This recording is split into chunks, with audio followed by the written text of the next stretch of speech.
What's going on, everybody? Good morning, good afternoon, depending on where you are right now.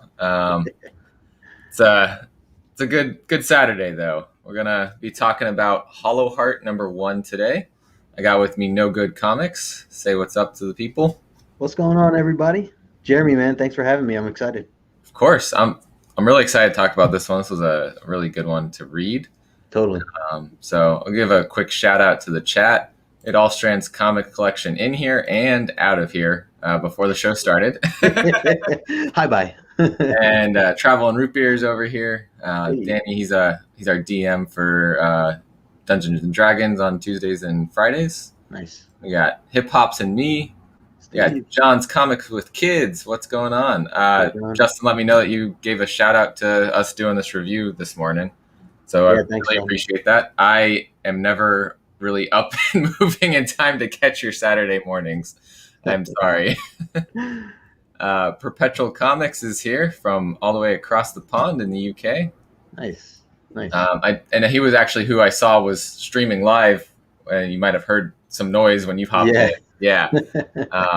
So shout out to him. Shout out to all of them over there. Comics Deal, Phil's Nerdyverse, all those guys. Hello. And before we even start, we got people saying they love this issue. Yeah, this was definitely a treat. I actually had the opportunity to join John and his buddy White Whale Comics. They have a book club show that they were doing every week. They're changing it to a monthly thing now. Okay. But I did have the opportunity to talk with them about this book too when it first came out. So Awesome. yeah, just excited to kind of keep that conversation going because, well, one, Yeah. like you said, this is a great book, and two, I'm glad to be able to like collaborate with you. I know we've been talking it up for a little while, and Yeah. Jeremy, you've been everywhere, man, and very supportive. So I appreciate you letting me, chime in here with you. Of course. And what you do with your channel, Saturdays showing off different people from the community, talking about their origins. Thursdays, part of the tag team. This Thursday, I was still at work, and when all that kicked off, so I'm like, Oh yeah, got to go back and catch the replays, man. I know. And I still haven't even caught up on the reading from this week, so I didn't want to I didn't want to watch yours yet until I hear you, man. Yeah, don't read first. What's up, Comics Kings? Brandon. But yeah, so we're gonna do a little bit of a breakdown of the comic. We're gonna talk about, well, one, what is the comic about, what our initial thoughts were on it, kind of our overall thoughts, and then we're gonna do the full breakdown. And Justin prepared a nice presentation for that, so we'll come back to that in a minute. But I guess let's break down first. What were we solicited that got our attention from the previews catalog? So Yeah. when I read it, I was looking at it. So it says L used to be a human. Now he's a jumble of organs in a biosuit. That alone, I was like, okay, Right. what is going on here? And then it gets to a little bit more kind of emotional kind of stuff. Elle is also in tremendous pain and has been for a very long time. Hope arrives in the form of Mateo, a mechanic brought in to work on Elle's suit. He sees Elle in a way no one else has, and what's more, he offers him an escape. And so they talk about this being a queer monster love story about the choices we make between giving our loved one what they want and what they think they need. Which I was like, I've never seen a comic do this. No, not at all. That's what got my attention so much. I mean, there's a lot of different meanings to just what you read right there, and you could take it in a lot of different ways. So that definitely piqued my interest right off the bat for sure. He's still here. What's going on, all strands? Else fans. So we have Paul Allor and Paul Tucker on this book, and it's put out by Vault Comics. So Vault's been doing a lot of really solid books recently. So They have another one that I've enjoyed. Yeah. Have you ever heard of either the writer or the artist before? I'm not very familiar with that. I was not familiar with them. It said that they did Tet, which I'm not familiar with that book. It said it reunited them, so I assumed they both were on that book. Yeah, interesting. But, yeah. So, yes, I mean, let's pull this up and we'll talk about our overall thoughts on the book. Yeah. Yeah, I mean, I think that it's ultimately so. I mean, overall thoughts. I loved it. It wasn't what I was expecting. I think that, and I mentioned this on John's channel. When I first saw the cover of this and kind of read some of the description, I was kind of picturing this like outer space, supernatural, futuristic book, and again, especially with that front cover that we're looking at now, Yeah. seeing this really cool space suit, and you see this like almost like a skull of a person, and wondering what's going on. So I was definitely, it definitely is not really what I was expecting, because Yeah. there weren't much about the whole space thing and things like that. You don't really get a taste of any of that. Well, Um, then the other thing that was interesting. So like this cover, we've got the seems like underwater, right? We got yeah, like in this one too. But that totally. goldfish is kind of important to the story. Absolutely. And Uh, it's interesting that they took those covers and went in that direction, because it really can throw off a reader if you're, or someone who hasn't read it yet. You can have a lot of different thoughts and expectations. yeah, absolutely. But I mean, even yeah, cover A did keep it more like you said. If we're thinking futuristic space, maybe. Um, it is futuristic still, I think. We Definitely. see a little bit of the surrounding area, but Yeah. unless something changes and he goes into space, or we find out this is actually like some random planet that they're on, then that piece didn't deliver. And I think the Rom homage, also, well, it's in the background there, um, kind Yeah. of gave that vibe too, right? Yeah, definitely. Yeah, Um, you just kind of assume like, okay, that's a spacesuit. That looks like a spacesuit. That would be yeah, and Rom was a space knight, so right, right, right. What's up, J2? what's up? But yeah, so I mean, yeah, initial thoughts. So that was pretty much where I was with you on that. Yeah, I mean, if you had to put a grade on this, what would you give it? Like a 1 out of 10, 10 being the best. For me, I'm thinking for me it was like somewhere 7, 8 out of 10. Just off the initial read. Yeah, Um, the art was good. Nothing like I'm very bad at judging art. I feel like I'm always like, yeah, the art's really good. The art's good, and then I look at it again. I'm like, well, I would have loved this here, but so I'm never very good at like giving it a bad grade unless it's really something that I can't stand. sure. But I never can never give it like a 10 out of 10. I don't know why. Yeah, yeah, no, 10 out of 10s are definitely harder to. I end up going by Very like hard. the scale grading of like CGC, like grades. Okay. Yeah, yeah, Uh, yeah. I I think guess I could give it a oh, solid 8.0 then on the CGC grading. yeah, I think that's fair. I think it's a great grade. I was, because of how the story leaves you with so many different possibilities. I loved that, especially Mhm. about an issue one, to where Yeah. it's important to try to set the stage, but also grab your audience in a way that they are gonna, they hang on every word and they're gonna want to follow it up. So I mean, I was leaning close to a 9 on this one. Um, Nice. hey, what's up, Nice. Kelly? Yeah. Welcome in, Kelly. Um, so she just posted about this book on Instagram, right? 'Cause I remember I saw you tag me in in the Oh comments. yeah, yeah. We've been going back and forth about some different indie titles, especially the new stuff, and I was telling her that she should check it out. So she just finished Yeah. reading it herself. So it's cool that she's joined us here. Yeah. Appreciate it. But yeah, I definitely feel like issue ones can either be something like this one where it set up the world pretty decent. Right.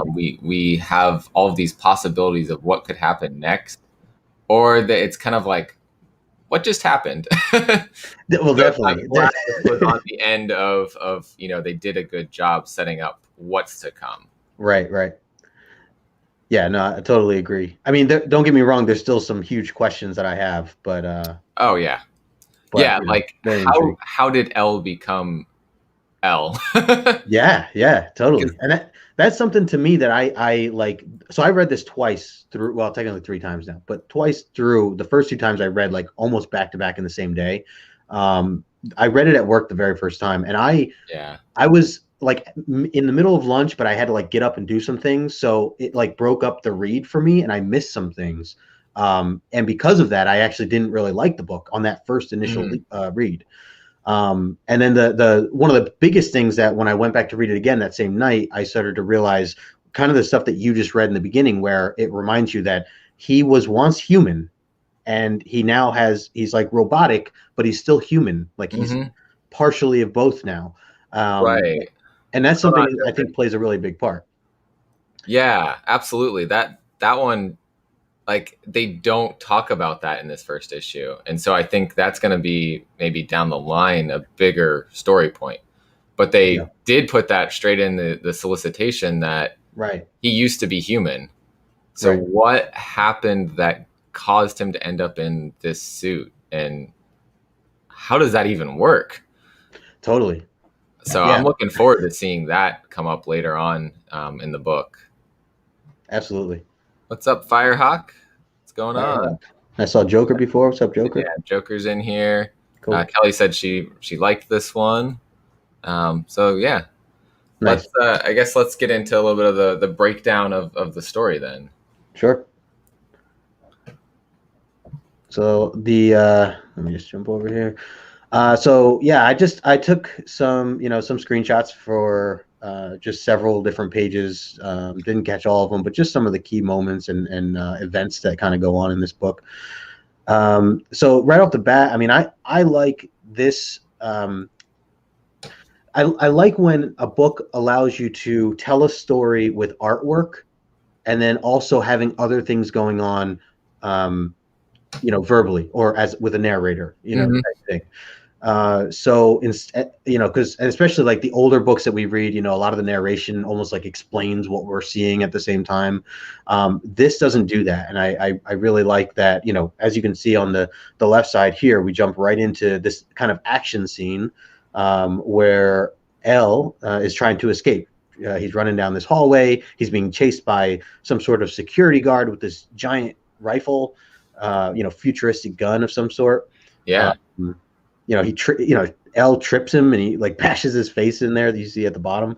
But meanwhile, as it's telling this story, or as it's showing this story, it's this narration of telling this complete different story about this boy with a fish. How he takes it home and he has it on the desk and ends up wanting to get a bigger bowl for it, and the parents say no. And as eventually, he ends up deciding to like release this fish and taking it to the pond or whatever, and then just to figure out that like 2 weeks later the fish is back, or a fish is back, and the parent and he thinks it's his fish. Right. Yeah. And he's like trying to figure out like how that happened, and he was trying to help the fish, and be in a larger area, be in the pond, be somewhere bigger. And that ties into a lot of this story. But anyway, so yeah, that's what I found interesting, was that it's this action scene, and then meanwhile you're getting this other like metaphorical story. Yeah, and all throughout that action, like it just keeps going. It pauses, I think, for like a couple panels, and then pops back up, and then you get the panel with just the goldfish in the tank, or the little fishbowl. Oh yeah, yep. Yeah. Like the title, and then they kind of just stop there with the goldfish thing. But I mean, that was a really good kind of like side story that ties back to the main story of what's going on there. Yeah, and even then, it's still like, I'm like, well, what does this mean? Like, what does a goldfish have to do with anything that we're looking at right now? Right. And I think that might become more clear as we learn more about Elle and how he became this jumble of organs in a robotic suit kind of thing. Sure. Yeah. I like where he gets zapped here. You can see he's also. I did like the style of that, like the way that instead of just writing, like how you often just see zap. Right. It became the panels. Yeah, you're right on. It's really cool style. You don't really see that. And then one thing to note here, the security guard calls it in, and they're saying backup's on the way, and now Elle's on the floor. And he says here, dumb freak was going in the wrong direction. So he's like really like belittling the, L, Mm-hmm.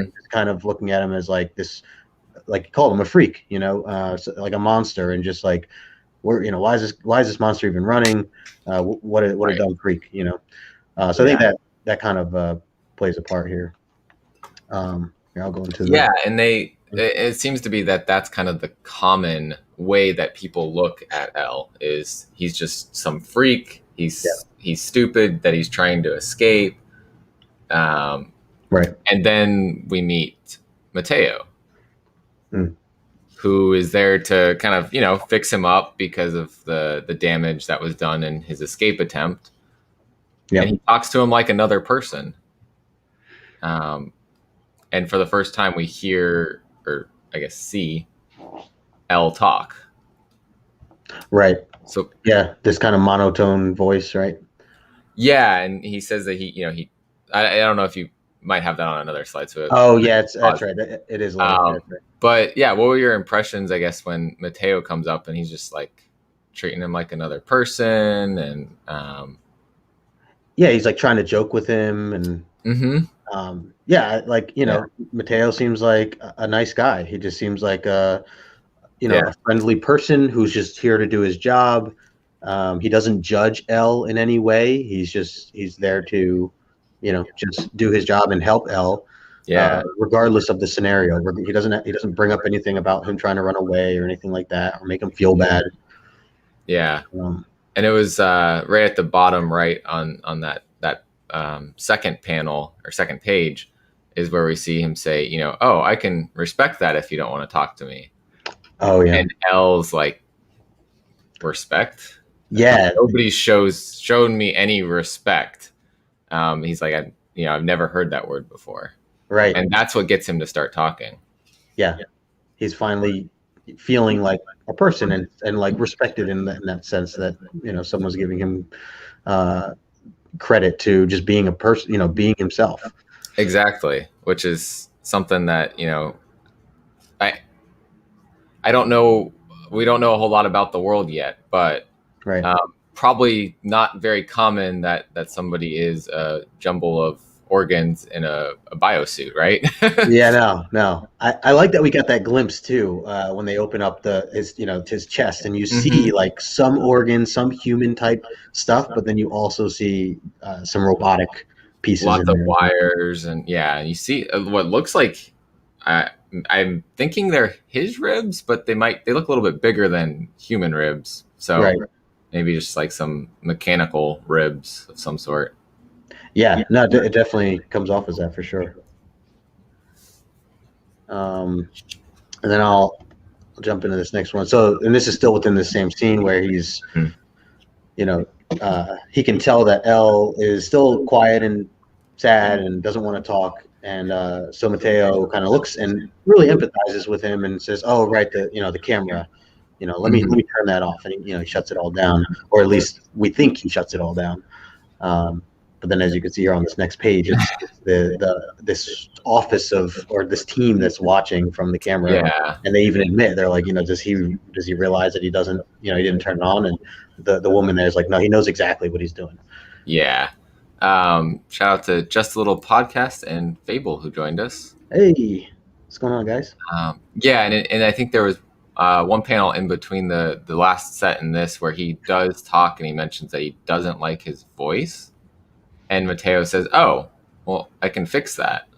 Right. This isn't. You don't have to have this grating voice. We can make it more pleasant, make it something that you will like." Yeah. So he's already trying to help him maybe improve things about himself that he might like himself better. Right. Right. Yeah. He's there to like really go out of his way to help him with some stuff Mm-hmm. that normally probably no one else would give him the time of day to even consider. Exactly. But yeah, I did think that was interesting that they're like, yeah, he's clearly thinking he's done this, but knows he hasn't, or he's trying to just get L to open up, but not cause problems that they would oh, you shut the camera off, now we're going to send security in. Right. Right. Um, Yeah. but it worked. Yeah. Totally.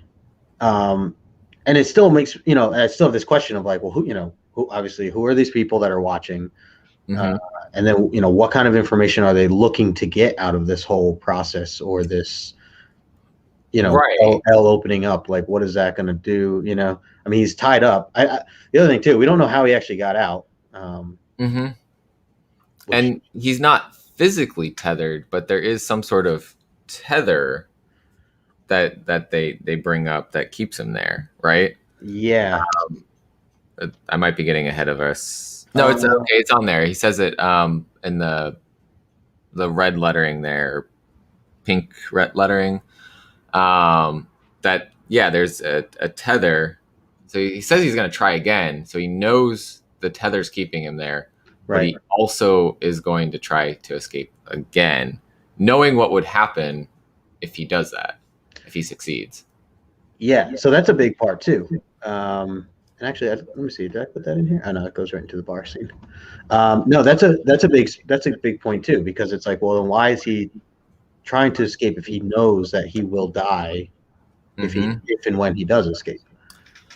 Yeah, and I mean, I think we got a little bit of that in what the preview of what the book was going to be about, but a lot of that hasn't come up till a little bit later in the book that we find out probably a little bit of why he would want to just die and leave. Sure.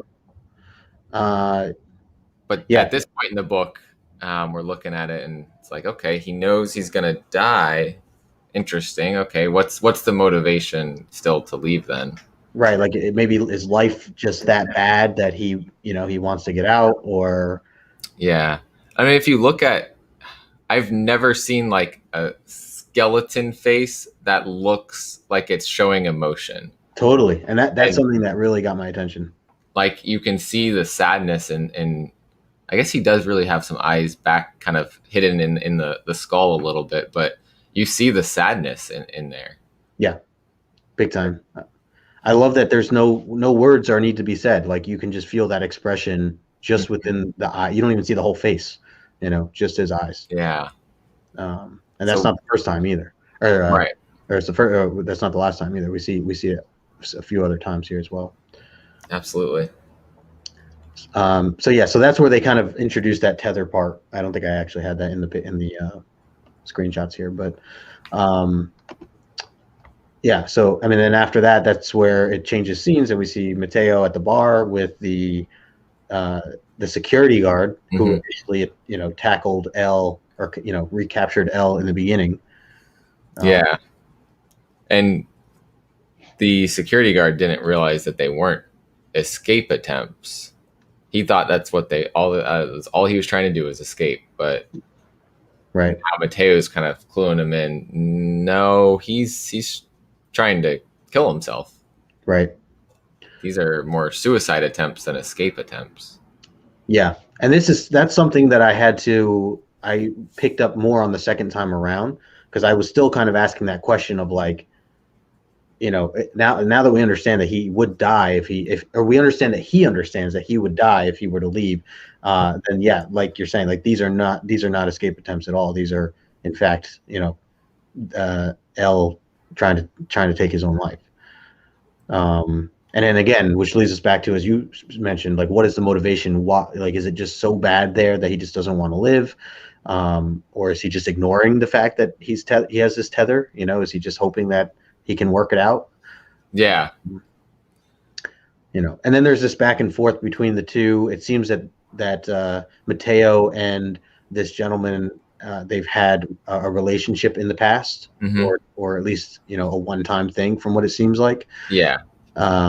Which he even says, he's like, hey, that was one time, and Mateo's trying to empathize with the man and trying to talk with him, and clearly he doesn't want anything to do with Mateo. Even after he references that he's been with him before, he's just like, I'm Yeah. done with this, and he storms off. Yeah. And it's like that man really needs some human touch. Yeah, yeah. The other interesting thing here, that first panel on the left, we see a little bit of the world outside, right? Looks like a normal city. Yeah, good point. Yep. Yeah, there's no spacesuits. There's nothing like that. So it Hmm. makes you wonder, like, are they on Earth? Is this a Earth type planet?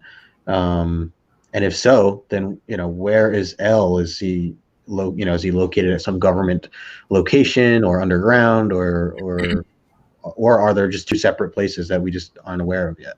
Yeah.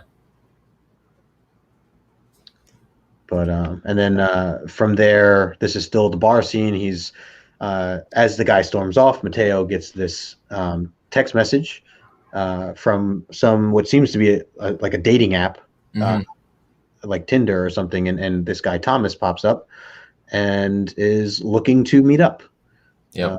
So you can see, Mateo's meeting up with this guy on the right, and meanwhile on the left, so there's a story that is going on here at the same time. Yep. We got And kind of our second time that we're seeing that happen. yeah, yeah, and I found that I mean this was something else that really like grabbed my attention where he's talking. It's like almost like a random story, talking about a person who I think it was like bike riding or something. They fell off this side of the hill or cliff, Yeah. and really hurt themselves and are laying there, and they can't get up, they can't move, and they can't scream for anyone to help them. And then there's like someone nearby that's like actually running by. Mm-hmm. And I think that they were saying that, and I don't know if I have it in this particular, Yeah. but So he was screaming, and there was a woman going by, but it turned out that she had a mutation that left her profoundly deaf, and so she right. could hear him screaming. Right. So even though he was able to, initially ask for help, it didn't matter because she couldn't hear. Right. He just knew he was screaming for help, and there was someone going by, and they ignored him. Yeah. And so that one I think more clearly connects to L, and we kind of get into that kind of a little bit further down, but on the reread, because I read this again this morning, like that stuck out to me more. That that's really like L screaming for help, but nobody's listening. Right. Yeah, because they don't connect with them. And I think going back to the fishbowl thing, I think of Mateo with all of this. And is he the boy? Essentially, does he represent the boy that is just bringing this fish with a fish, caring for this fish and wanting to help this fish escape? This fish, maybe being L, right? And then, really thinking that he's helping in some way, right? But maybe end up not helping in the end, right? Maybe it's not necessarily what the fish wanted, or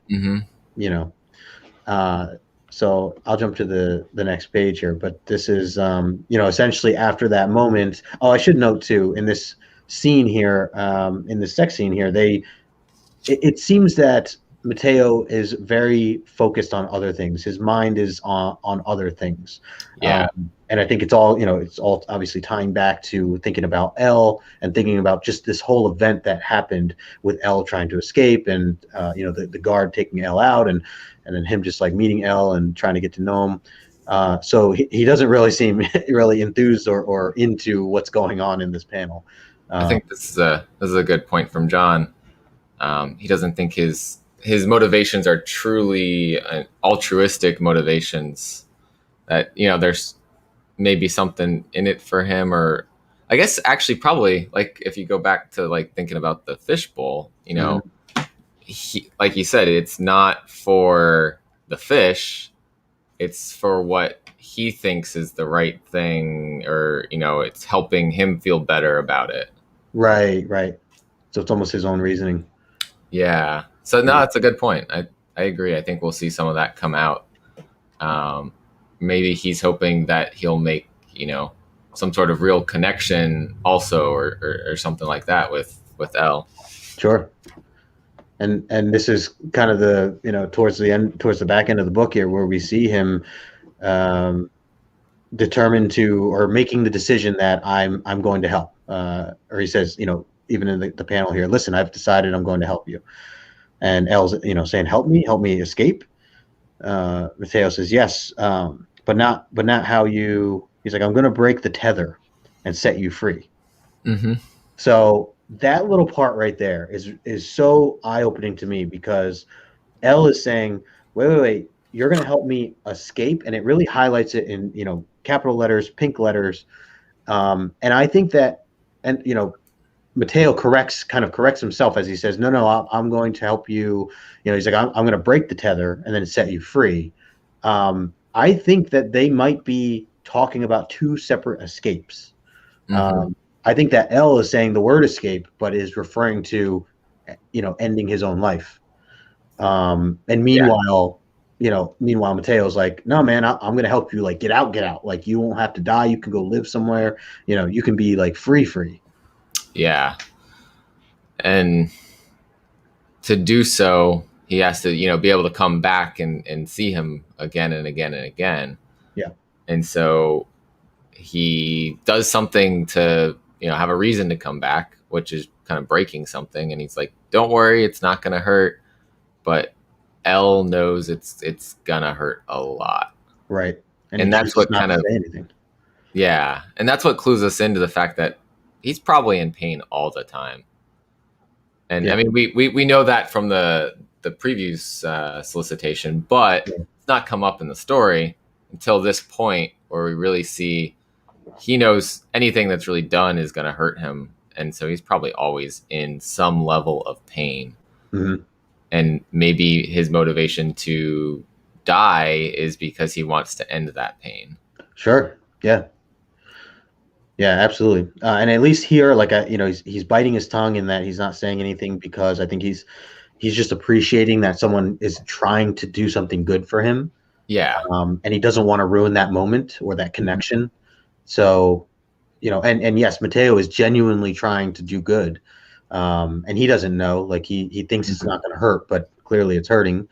But you can see it in his eye. Like, again, the Yeah. scenes with, like, L's eyes, just like he just stays. It even says at the bottom there, it was talking about the pain. He says it was a small price to pay for Mateo's kindness. Yeah. So Yeah. he's really, appreciating what Mateo's doing, even though it hurts like hell.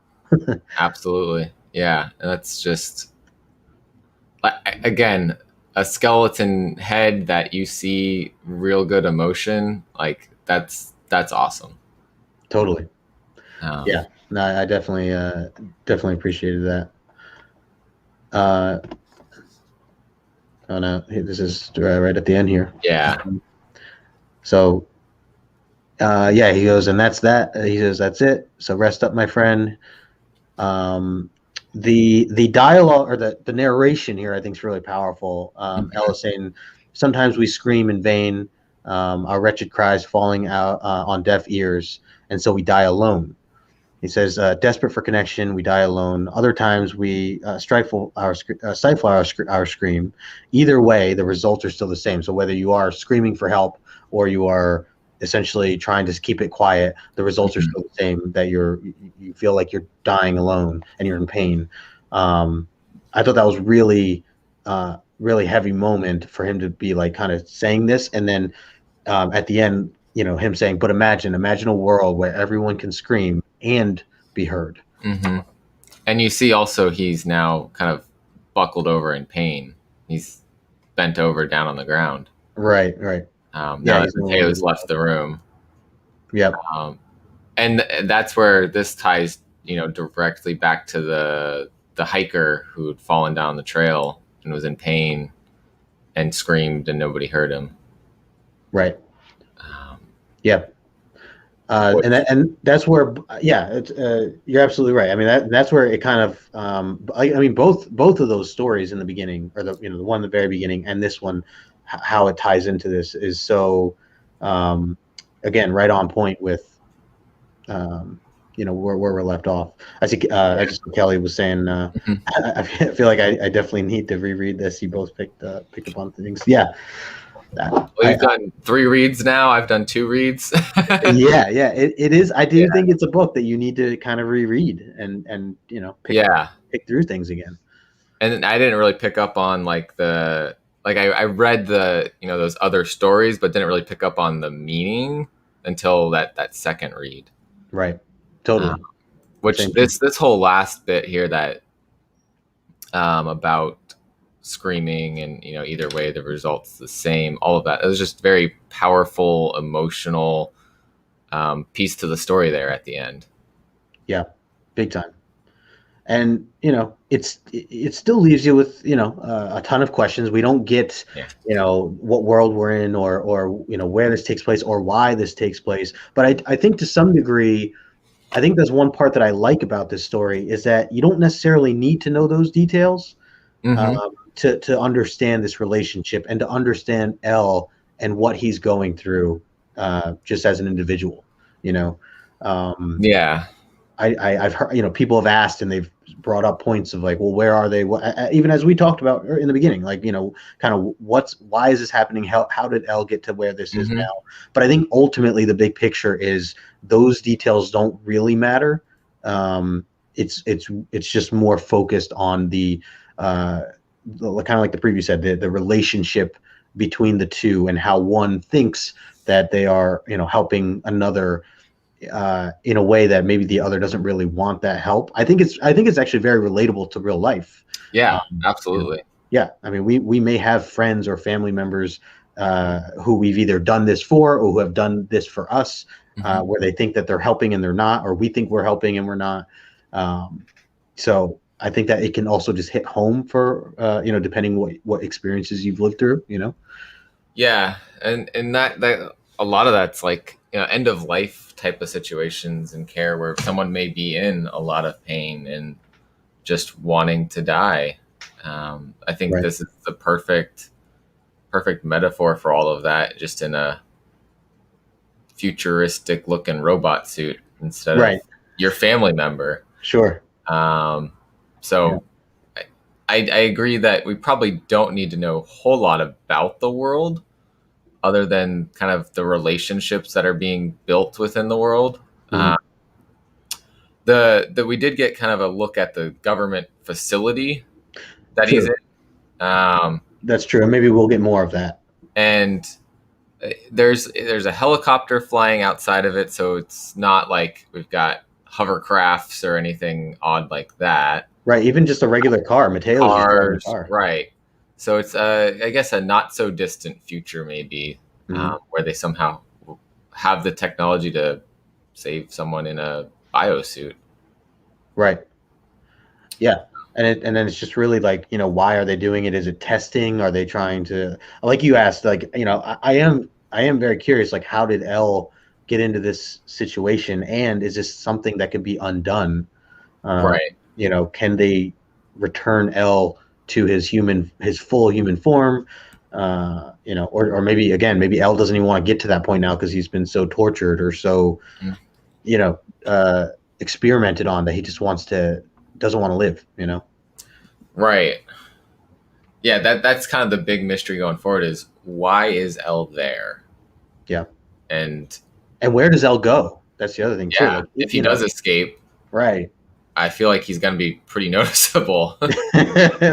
Yeah, big time. We haven't really seen any other big machines walking around like this. So this, yeah. is this is an ongoing series. Uh, It's y- oh, it's it is. definitely, Yeah, it is ongoing.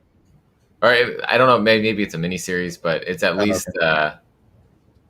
at least 5 issues. But they didn't say one of five, so it should be ongoing. Yeah, usually in the previews it has like in parentheses, right? Or Hmm. it hints And to it. Vault sometimes pauses at 5 issues, and it gives like a slight break, and then you restart with issue 6. Like Shadow Service did that, Mhm. and that's coming back I think next week or the week after. Yeah. So um, that might happen in this case, but yeah, no, it's more than one issue, and we need more than one issue. It was a very powerful first issue, but to find out more of what's going on here, I think one issue won't tell the whole story.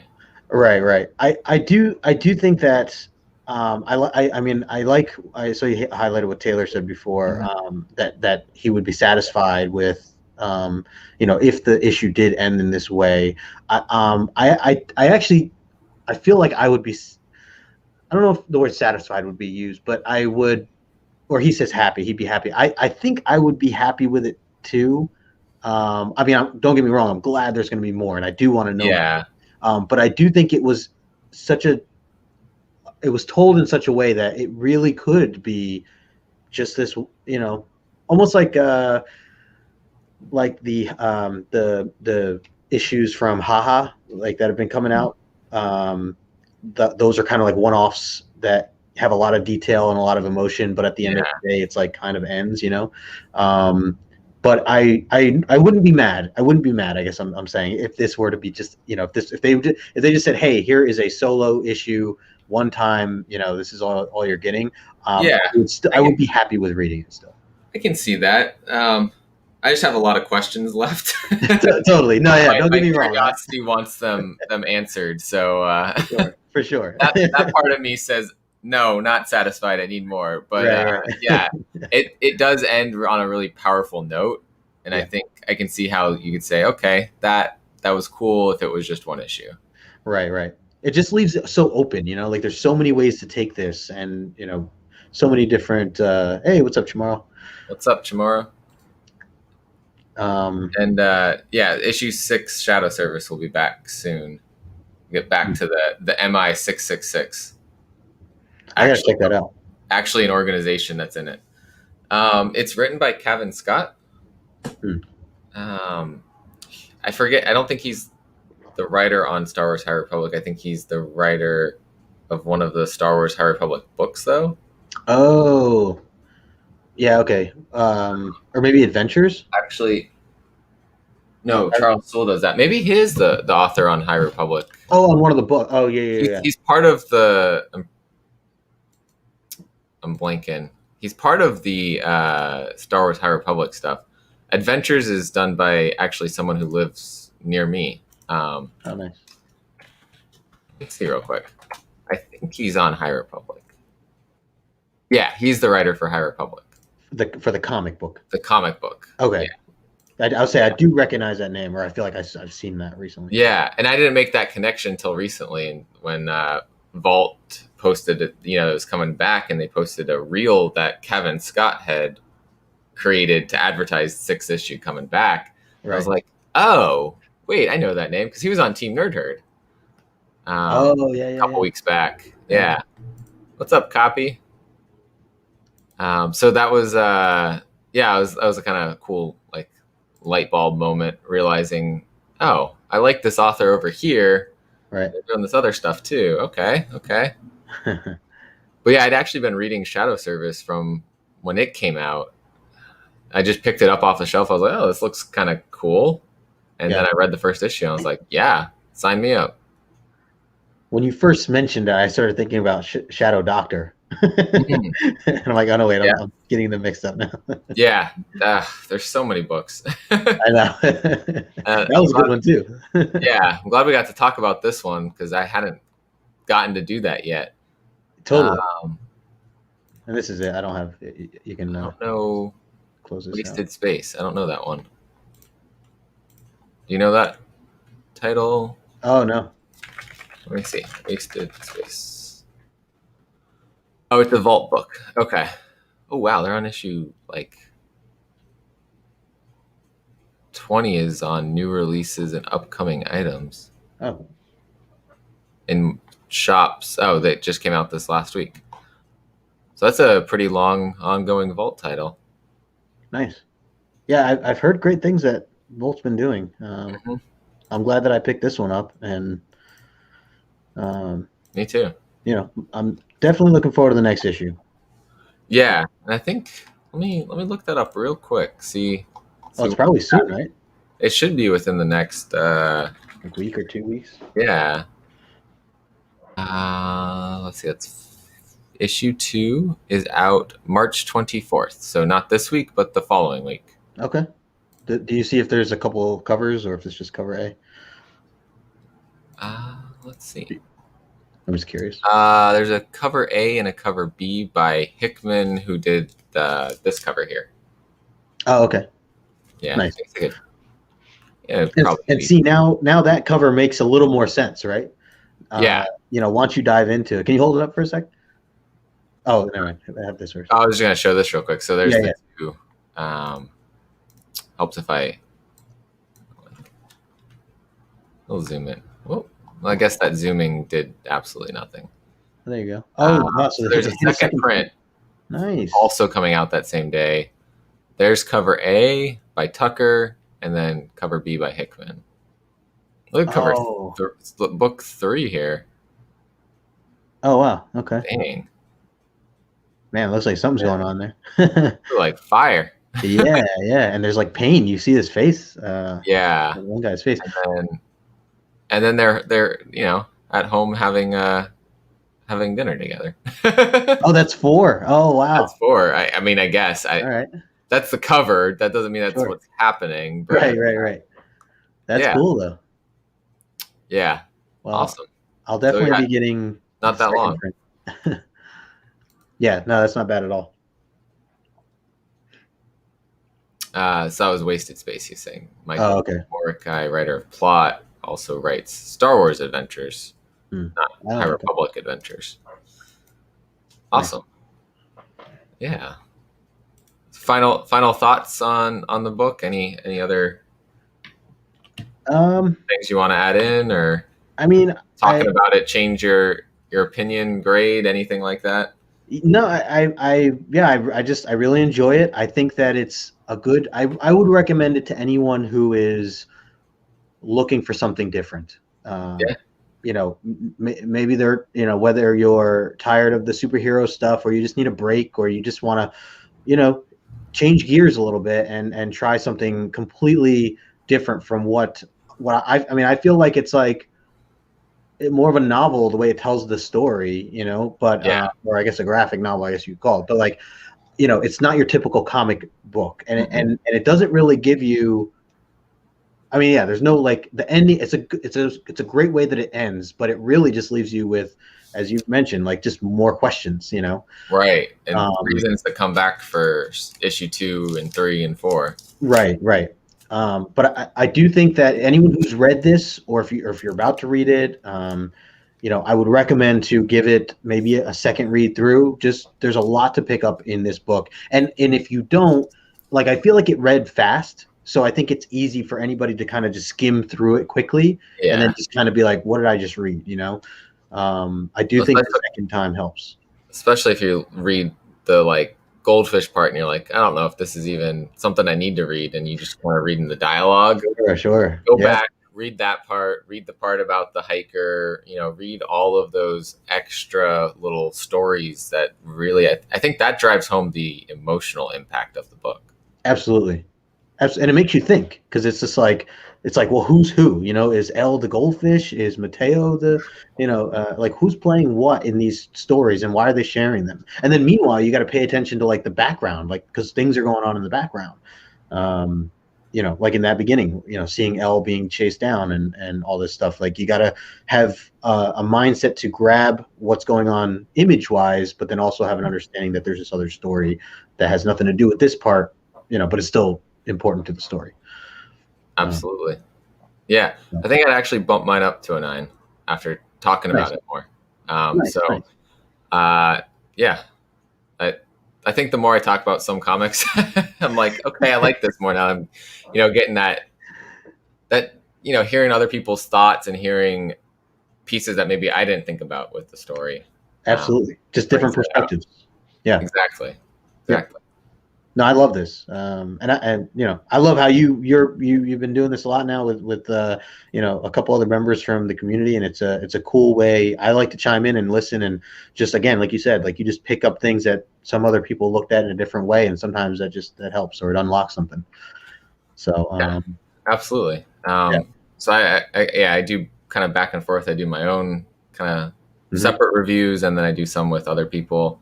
yeah, Done it's some good with mix. Dream of August Comics. I did last week. I did Noctera with Travel and Root Beer. Yeah, that was a good one. So Yep. yeah, so I'll probably try to do more of these in the future. Just kind Hell of, yeah.